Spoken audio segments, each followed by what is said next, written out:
All right, last one.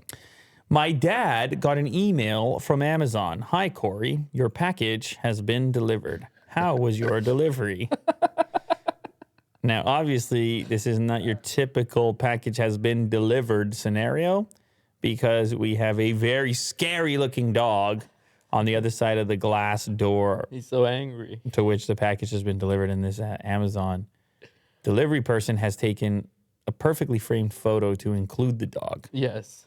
Who I presume is barking at him at this moment. Absolutely. What a candid shot. And I mean, we all get these photos when the thing gets delivered these days. And I'm sure this was quite a pleasant surprise to see the protection dog. This is not a big dog, by the way. It's not a big scary dog. I don't know what type of dog it is. Maybe a Chihuahua? Yeah. Looks like it. Looks like a small dog. Just don't Maybe a Chihuahua. I don't think it's a real threat to the delivery man. I think he was scared. No. I think it was. Well, you had enough time to take a picture. If it was It's like, I gotta get out of here. you're not taking the picture. Right, because that's some slim glass right there. It's really not that secure.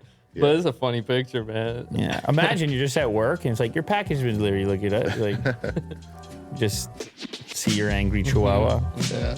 And now you really get the POV of a delivery man too with this photo, right? That's what he's looking at. Yeah. That's what his day consists of: strange doorways and angry dogs. Angry dogs. Yeah. It's such a different perspective on dogs, isn't it? Because typically, like if it's your dog, they're happy to see you. So cute. Imagine if all the dogs you ever saw With somebody else's dog. and they were all angry at you. Yeah, no. You'd Wouldn't be- be such a big fan. You'd be would like, I? why do people have all these things? They're so mad all the time. I'm just trying to deliver these packages, and one dog after another's barking at me. Yeah. They're all so angry. Never mind one like yours. The postal guy's like, And it does happen. We found clips in the past. They get chased around. Yeah, dog chasing the mailman. They get chased around. It's a real thing, man. Somebody there says the delivery man has it rough. Nice. Thank you to everybody who joined us here today. We're going to keep doing it. I think we're back tomorrow. Are we back tomorrow, Will? We are back I think tomorrow. we're doing it tomorrow. Are we back tomorrow, Mo? Yeah. We'll see you then.